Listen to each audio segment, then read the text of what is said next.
अस्सलाम वालेकुम नाज़रीन, आप देख रहे हैं न्यूज़ 24 मेरा यूट्यूब चैनल। नाज़रीन, आज का जो हमारा व्लॉग है नई अपडेट के साथ, नई वीडियो के साथ आपकी खिदमत में हाजिर हैं। नाज़रीन, आज का इमरान रियाज खान का जो हमारा व्लॉग है, पहले ये वीडियो देखें, उसके बाद बात करते हैं। पाकिस्तान की एस्टेब्लिशमेंट का, हुकूमत का और अमेरिका का मामला जो है वो गंभीर होता जा रहा है। ये मामला पहले एक मजाक की तरह दिखाई देता था, लेकिन अब जो चीज़ें जिस तरफ जा रही हैं पाकिस्तान की हुकूमत के लिए और पाकिस्तान की एस्टेब्लिशमेंट के लिए, आने वाले दिनों में मुश्किलात बहुत ज़्यादा बढ़ जाएंगी, क्योंकि अब वो हकायक तक पहुंचना शुरू हो गए हैं।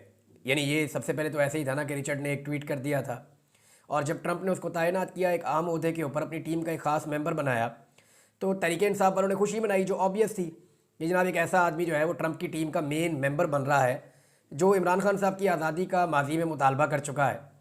लेकिन यहाँ पे पाकिस्तान की एस्टेब्लिशमेंट और हुकूमत से और उनके साथियों से गलती हुई।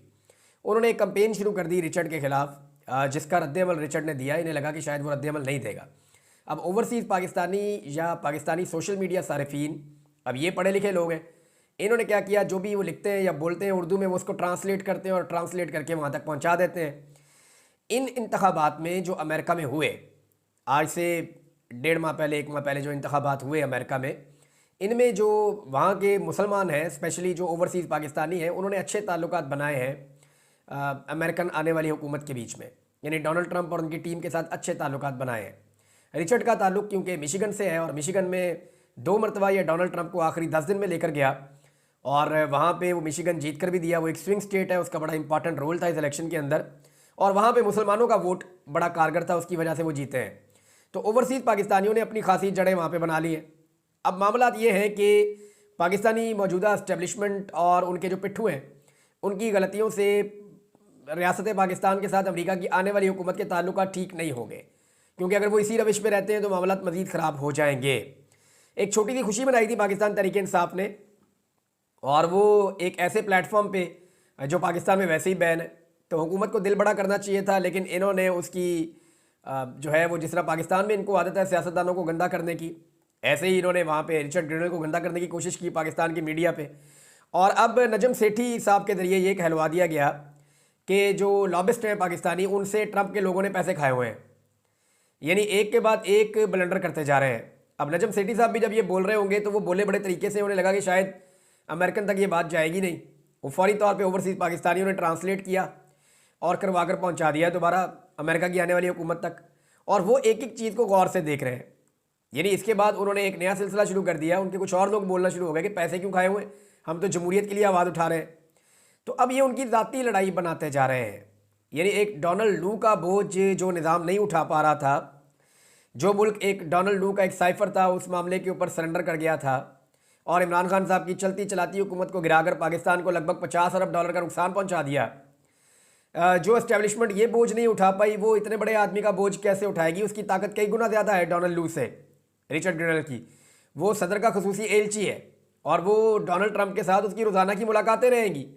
ये उन लोगों में से नहीं है जो सदर को शायद ही कभी मिलते हो पूरे टन्योर में। ये कोई छोटा मोटा अहदेदार नहीं है डोनाल्ड लू की तरह, ये एक टीम का मेंबर है डोनाल्ड ट्रंप की। तो यहाँ मुश्किलात बढ़ेंगी। उन्होंने अब ये पैसे खाने वाली बात की है, इसको बाकायदा जो अमेरिकन हैं वो फील करेंगे और उनको इसकी तकलीफ होगी। इसके नतीजे में मज़ीद अमरीकी सियासतदान, ट्रंप की आने वाली हुकूमत के लोग मैदान में उतर आए हैं, और जो फंसने वाले नए किरदार हैं जो अब फिर फंस गए हैं, क्योंकि पाकिस्तानियों ने या ओवरसीज़ पाकिस्तानियों ने फटाफट निकाल के चीज़ें दिखाना शुरू कर दी हैं कि फ़लाँ फ़लाँ ने आपके खिलाफ़ ये किया था। इसमें एहसन इकबाल के कुछ पैगाम सामने आ गए हैं, और ये पैगाम आपने याद रखना जो एहसन इकबाल साहब का था। यहाँ पे अमेरिकन एम्बेसी के जो उस वक्त के अहदेदारान थे, उनके लिए भी प्रॉब्लम क्रिएट हो रही है। और ये बात मेरी आप याद रखिएगा कि पहले तो सिर्फ अमेरिका ने या डोनाल्ड ट्रंप की जो आने वाली एडमिनिस्ट्रेशन है, उन्होंने सिर्फ ये कहना था कि पाकिस्तान में आप रूल ऑफ लॉ लेकर आएँ, अवाम के मैंडेट का एहतराम करें, और इंसानी हकूक़ की खिलाफ वर्जियाँ जो हैं उनको बंद करें, और जिन सियासी कैदियों को आपने पकड़ा हुआ है उन्हें आज़ादी दें। ये एक मुतालबा आना था। लेकिन अब वो इसके अंदर तहकीकात करेंगे कि अमेरिका और पाकिस्तान ने मिलकर कैसे रिजीम चेंज ऑपरेशन किया है।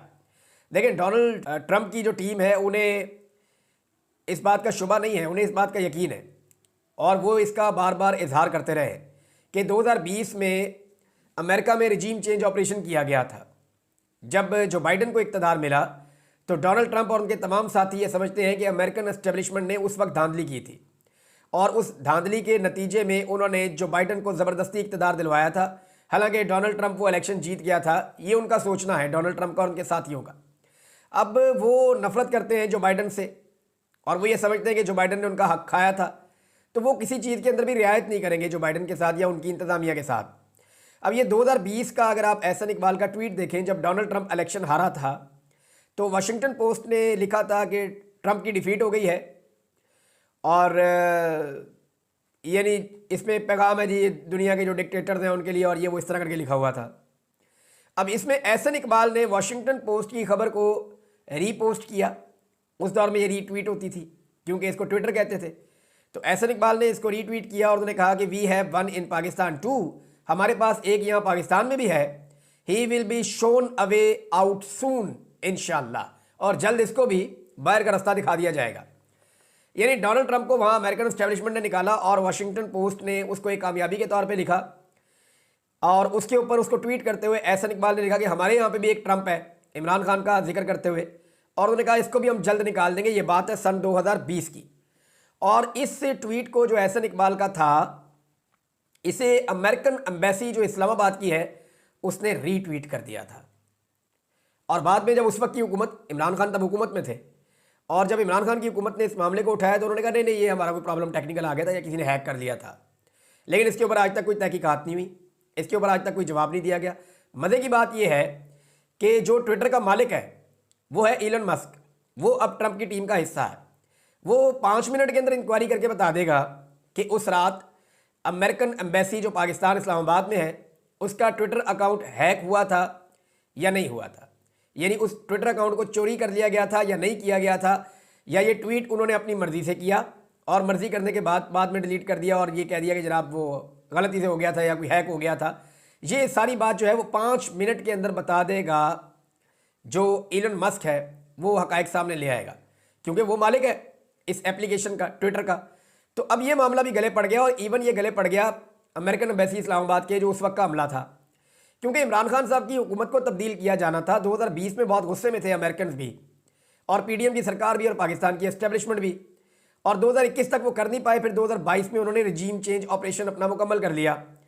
तो ये बिल्कुल 2020 के इख्तिताम की बात है, जब डोनाल्ड ट्रंप को इलेक्शन हरा दिया गया था और नवंबर में जो बाइडन की जीत को अनाउंस कर दिया गया था। 2020 का दिसंबर है गालिबन, नवंबर की बात है ये। तो इसमें एहसन इकबाल के ट्वीट को अमेरिकन एम्बेसी ने रीट्वीट किया था। ये मामला उठा लिया रिचर्ड ड्रेनल ने। उसने कहा ये जो ट्वीट हुई है, रीट्वीट, ये कब का वाकया है।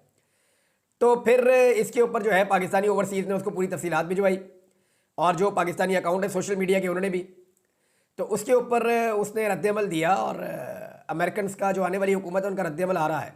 तो इस्लामाबाद में जो अमेरिकन एम्बेसी है उसके जो ओहदेदारान हैं जो उस वक्त मौजूद थे, उनके लिए भी मुश्किलात पैदा हो रही हैं। मुझे ऐसा लगता है कि जो आने वाली अमेरिकी हुकूमत है वो इस सारे मामले की एक इंक्वायरी करवाएगी, और इसकी इंक्वायरी करवा के वो पता करवाएंगे कि पाकिस्तान में रिजीम चेंज ऑपरेशन कैसे हुआ, क्योंकि पाकिस्तान तहरीक इंसाफ क्लियरली बता चुकी है कि उनको मुख्तलिफ एम्बेसियों में बुलाया जाता था, और बुलाकर तहरीक इंसाफ के अरकान असम्बली को ये कहा जाता था कि आप इमरान खान का साथ छोड़ के एक नया ग्रुप बना लें, और उन्हें तरगीब दी जाती थी कि इमरान खान से अपने आप को डिस्टेंस कर लें। लेकिन ज़्यादातर लोगों ने नहीं किया, कुछ लोगों ने कर लिया, आतिफ खान ने और कुछ और लोगों ने आकर बताया भी। फिर पाकिस्तान में सहाफ़त के कुछ बड़े नाम हैं, उनको बुलाया गया और उनके साथ बुलाकर भी मुलाकातें की गई, और वो जो मुलाकातें थी वो इन एम्बेसियों के अंदर हुई, और उनके नतीजे में वो सहाफ़ी पूरी तरह से दुश्मन बन गए पाकिस्तान तहरीक इंसाफ के। तो क्या वाकई पाकिस्तान तहरीक इंसाफ का जो रिजीम चेंज ऑपरेशन हुआ था, इमरान खान साहब की हुकूमत ख़त्म की गई थी, उसके अंदर अमेरिकन एम्बेसी का या बाकी जो वहाँ पे इन्फ्लुएंस था बाकी एम्बेसियों का, अमेरिका के जो इत्तेहादी हैं उनका एक रोल था। इसके ऊपर अगर तहकीकात की गई और इस मामले के ऊपर अगर डोनाल्ड ट्रंप की आने वाली हुकूमत ने पूरी इन्वेस्टिगेशंस करवाई तो रिजीम चेंज ऑपरेशन का पूरा पोल खुल जाएगा और पाकिस्तान की बदतरीन बदनामी हो जाएगी। स्पेशली पाकिस्तान की जो एस्टेब्लिशमेंट है उसके लिए बड़ी एक ऑकवर्ड सिचुएशन हो जाएगी कि उन्होंने अमेरिकन के कहने के ऊपर पाकिस्तान में हुकूमत गिराई, और इसमें इमरान खान साहब एक बहुत बड़े बेनिफिशरी बन जाएंगे। वो ये कहेंगे मैं पहले से आपको बताता रहा हूँ कि मेरी हुकूमत इन्होंने गिराई है और मैं पहले दिन से ये कह रहा था, और इमरान खान साहब फिर इसमें सुरखरू हो जाएंगे। अब मामला ये है कि इससे बचना कैसे है। इससे बचने का जो वाहिद तरीका ये है कि इमरान खान साहब बाहर आ जाएं, और इससे पहले कि ये सारी चीज़ें हों इमरान खान साहब को रिहा कर दिया जाए और पाकिस्तान को एक नए इलेक्शन की तरफ बढ़ा दिया जाए।